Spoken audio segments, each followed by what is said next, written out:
नमस्कार, मैं ज्योतिषाचार्य प्रमिल चतुर्वेदी। मित्रों, जैसा आप जानते हैं कि हमारे प्रदेश के मुख्यमंत्री माननीय योगी जी ने 25 मार्च 2022 को सायंकाल 4:20 में उन्होंने मुख्यमंत्री पद की शपथ ली। बहुतेरे ऐसे ज्योतिष शास्त्रियों का उन्होंने बताया है कि बड़ा शानदार मुहूर्त था।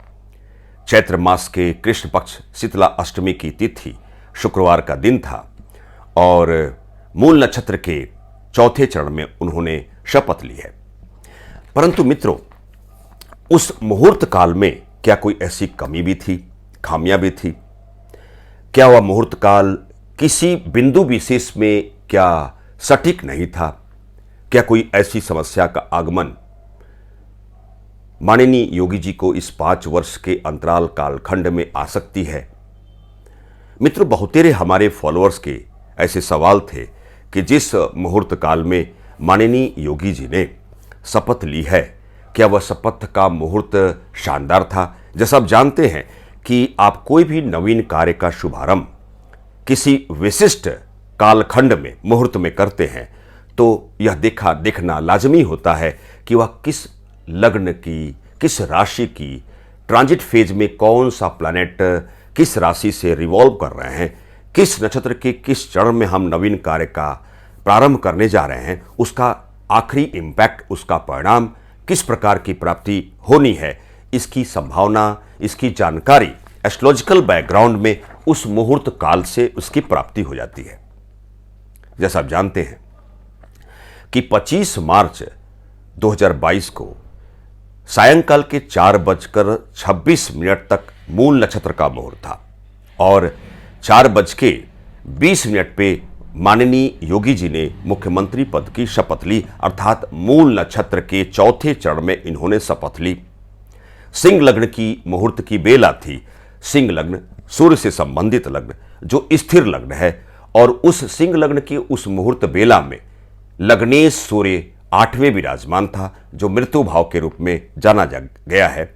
वैसे भी किसी जनपत्रिका में अर्थात पहले भाव का अधिपति, लग्न अधिपति प्लैनेट का 8वां होना, इसकी इंडिकेशन की प्राप्ति होती है कि उस जातक की आयु लंबी है। ठीक उसी प्रकार इस मुहूर्त बेला में, सिंह लग्न की उस मुहूर्त बेला में सिंह लग्न लग्नेश सूर्य का 8वें होना, इतना तो तय है कि केतु की बात होती है तो पताका लहराने वाली बात होती है। इतना तो तय है कि माननीय योगी जी आगामी 5 वर्ष के लिए पताका लहराएंगे, अपने करिश्माई व्यक्तित्व के सापेक्ष शानदार प्रस्तुतिकरण करेंगे और 5 वर्ष की पूर्ण आयु सरकार की रहनी है।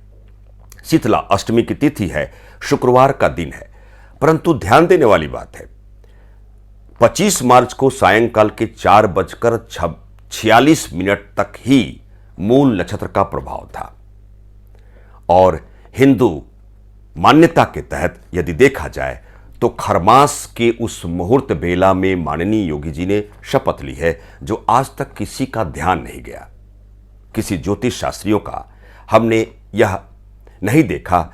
खरमास अर्थात मलमास की बात होती है। हमारे हिंदू मान्यता के तहत जो धर्मशास्त्र, ज्योतिष शास्त्र इंडिकेट करता है कि बृहस्पति से संबंधित धनु राशि या मीन राशि में जब सूर्य प्रवेश करता है गोचर में, तो खरमास की उस मुहूर्त बेला में हम एंट्री करते हैं। चूंकि देवगुरु कमजोर हो जाते हैं, देवगुरु पीड़ित अवस्था में होते हैं।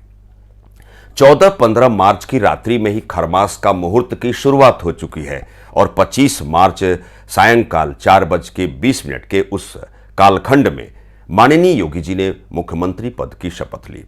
अब खरमास की बात आती है तो बहुतेरे ऐसे एस्ट्रोलॉजर या ज्योतिष शास्त्री का कहना है कि हम कोई शुभत्व कार्य नहीं कर सकते। शुभत्व कार्य में वह वैवाहिक जीवन के स्थापन की बात करते हैं, शादी विवाह की बात करते हैं, गृह प्रवेश की बात करते हैं। परंतु सरकार चलाने वाली बात हो और गरिमामयी एक संवैधानिक पद, मुख्यमंत्री पद की शपथ की बात भी हो, तो खरमास में इसकी प्रासंगिकता की जानकारी सटीकता के साथ इसकी भिज्ञता नहीं हो रही है। अर्थात मित्रों, मेरा कहने का तात्पर्य है कि विशिष्ट मुहूर्त काल मूल नक्षत्र के चौथे चरण में माननीय योगी जी ने स्थिर लग्न सिंह लग्न की उस मुहूर्त बेला में और चैत्र मास के कृष्ण अष्टमी शीतला अष्टमी के उस मुहूर्त बेला में शुक्रवार की तिथि को उन्होंने बड़े शानदार तरीके से मुख्यमंत्री पद की शपथ ली, परंतु खरमास का भी मुहूर्त बेला में उन्होंने शपथ ली। बृहस्पति देवगुरु पीड़ित है, कमजोर है। अब सवाल उठता है मित्रों कि देवगुरु कमजोर अवस्था में, उस कालखंड में, उस मुहूर्त बेला में माननीय योगी जी ने शपथ ली, तो इसका इंपैक्ट, इसका परिणाम किस प्रकार का आना है। मित्रों, जैसा आप जानते हैं 18 जनवरी 2022 को अपने YouTube चैनल पे हमने भविष्यवाणी की थी। यद्यपि वह भविष्यवाणी आपके आशीर्वाद से, प्रभु कृपा से सत्य हुई है। मैंने मुख्यतः 4 बिंदु क्रम में हमने भविष्यवाणी की थी, उसे आप फॉलो कर सकते हैं, उसे आप देख सकते हैं। पहली भविष्यवाणी थी, बहुजन समाज पार्टी को सिंगल डिजिट में ही सिमटना होगा और सबसे कमजोर पार्टी रहेगी। दूसरे स्तर पर कांग्रेस रहेगी जो सिंगल डिजिट में रहेगी। तीसरे पायदान पे समाजवादी पार्टी रहेगी। मैंने रीजन भी बताया है कि समाजवादी पार्टी को गठबंधन की जो राजनीति को टॉप पे अपनी पॉलिसी में रखती हुई और चुनाव लड़ रही है, उसका खामियाजा समाजवादी पार्टी को भुगतना होगा। और चौथे क्रम में हमने बताया था कि भारतीय जनता पार्टी अपने वजूद पे खुद वह एग्जैक्टली मिनिमम 254 सीट तक पहुंचेगी और इसी के इर्द गिर्द वह सीट को पाएगी। विधानसभा 2022 के चुनाव के परिणाम में ऐसा ही हुआ। भारतीय जनता पार्टी को 255 सीट की प्राप्ति हुई। मित्रों, ठीक उसी प्रकार चूंकि खरमास के उस विशिष्ट मुहूर्त काल में माननीय योगी जी ने कुछ शानदार तरीके से कुछ ऐसा काम किया है जो हमारे उत्तर प्रदेश की जनता ने उन्हें अपनी हथेली पे लेकर रखते हुए दूसरी बार मुख्यमंत्री बनाया है। जो विगत 37 वर्ष में ऐसा करिश्माई कार्य पहली बार हो रहा है कि माननीय योगी जी ने दूसरी बार उत्तर प्रदेश एक बृहत्तर स्तर के राज्य के मुख्यमंत्री पद को सुशोभित उन्होंने किया है। परंतु देवगुरु बृहस्पति कमजोर हैं। जब बृहस्पति की बात होती है तो भारतीय जनता पार्टी के सप्तम भाव और दसम भाव के अधिपति ग्रह की बात होती है। एकमात्र भारतीय जनता पार्टी ऐसी पार्टी है जो देवगुरु बृहस्पति से प्रभावित पार्टी है। अगर समाजवादी पार्टी की बात करेंगे तो मंगल राहु से प्रभावित पार्टी है। बसपा की बात करेंगे तो शनि राहु से प्रभावित पार्टी है। कांग्रेस की बात करेंगे तो सूर्य और शुक्र से प्रभावित पार्टी है। एकमात्र भारतीय जनता पार्टी देवगुरु बृहस्पति से प्रभावित पार्टी है। और खरमास के इस विशिष्ट मुहूर्त काल में, जिसमें किसी का ध्यान नहीं गया, समस्या के रूप में ऐसी प्रबल संभाव्य काल में बीजेपी आ सकती है। माननीय योगी जी को मशक्कत के भाव काल में वह आ सकते हैं। जैसे कि बृहस्पति भारतीय जनता पार्टी का सप्तमेश भी है और दसम राजभावेश भी है।